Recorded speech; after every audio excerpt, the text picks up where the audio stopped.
Hey everyone, welcome back to Garnock Reviews and welcome to a yacht that needs little to no introduction. This is of course the Fleming 55, which has got a beam of 16 feet, a draft of 5 feet and an air draft to the arch of 16 feet. And in my opinion she's one of the most desirable great look yachts on the market today. She carries 1,000 gallons of fuel, 300 gallons of water, and she's got a 100-gallon grey water capacity. But as you can see here, she's definitely designed for the long-term liveaboard use. And she's got some fantastic design features as well as bringing that luxury class to it as well. For example, if you make your way up to the bow, you see that this one's actually got 2 windlasses and 2 anchors, because pretty much everything on here is doubled, and that way you've always got that backup facility should something go wrong. You can see that helm position up in the Flybridge, but there's actually 4 helm stations on this yacht, which we'll show you as we make our way around. I love the woodwork finish that's on here, that high gloss varnish. I love the wide side decks. It's really easy to make your way around. There's side door access to both port and starboard from the lower helm. This one's called Almost There. It's a privately owned example at the Fort Lauderdale Boat Show.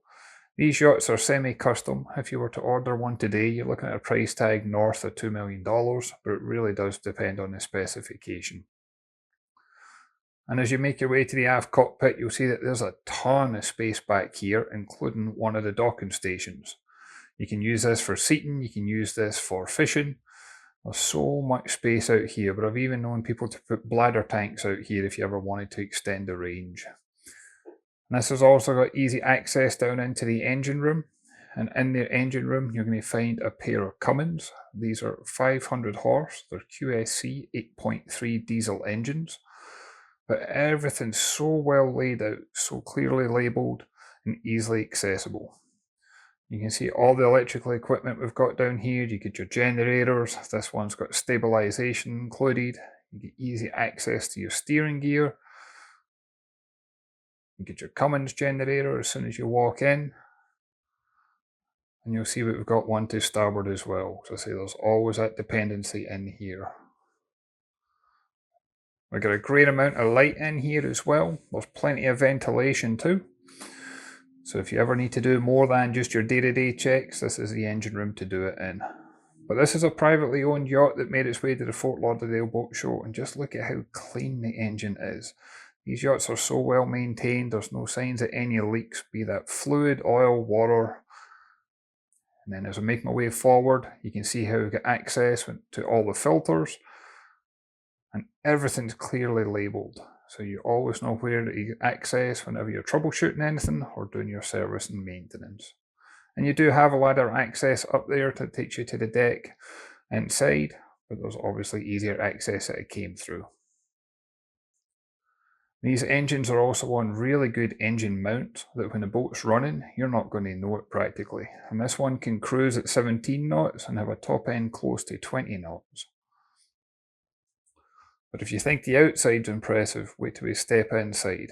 Because once I slide these doors open and you make your way in, that's where a Fleming really becomes a Fleming. Look at the amount of natural light you get, woodwork finish. We've got a pop-up TV in the starboard corner.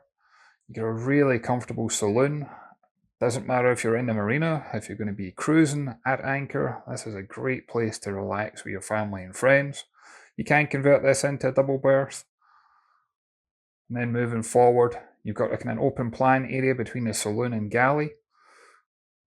This is a full height fridge freezer. Because it's a privately owned yacht, I wasn't able to open all the drawers and cabinets, but I like that woodwork finish that's in the front of it. I'd rather see that than the stainless steel.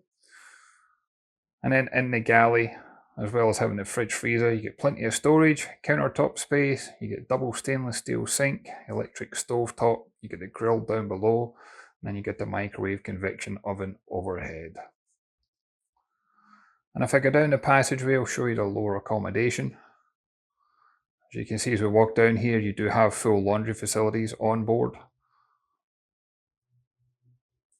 And first off, we've got the guest cabin to starboard. And this has got like bunk bed effects, but you can also move that top bunk out the way if you prefer. And then to port, we have a second guest cabin. This time it's more like a twin berth. And again, we do have that bunk bed option.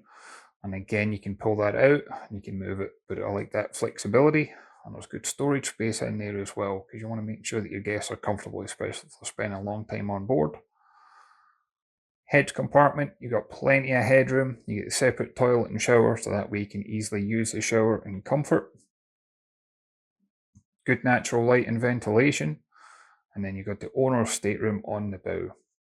And this far forward in the yacht, I'm typically expecting to run out of headroom, but that's not the case here. You can even see my reflection in that mirror. I'm 6'2" and I have got plenty of headroom in here. It's really impressive, especially for a boat of this size. Fully ensuite. Separate toilet and shower. You get your sink in there for storage for your toiletries and personal belongings.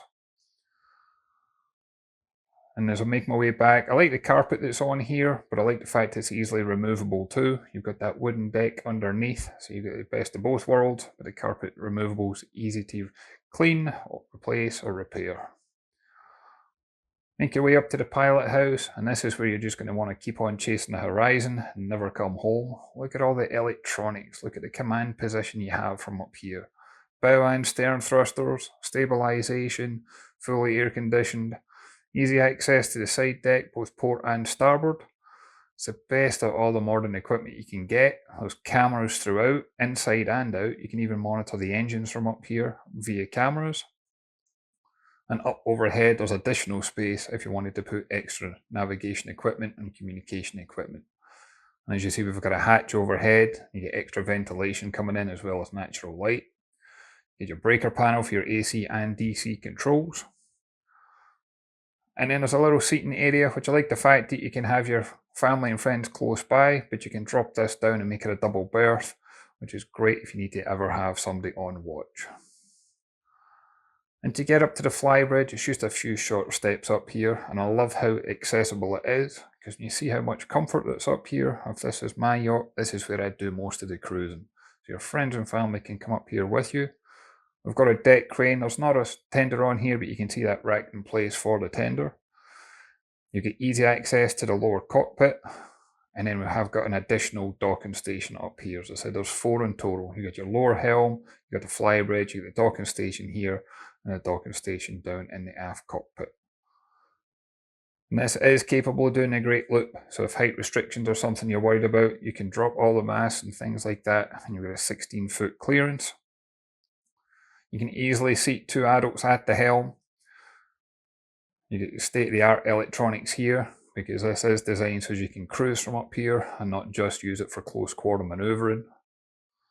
It's a very well thought out yacht with tremendous responsibility and reputation that goes with it. And I'd like to thank Burr Yachts for the opportunity to come on board. I'd also like to thank you for your time in watching this. I'd love to hear your thoughts and comments. If you can leave a comment down below, I'll leave a link to Fleming's website. And as always, I look forward to catching you on the next one. Thanks everyone.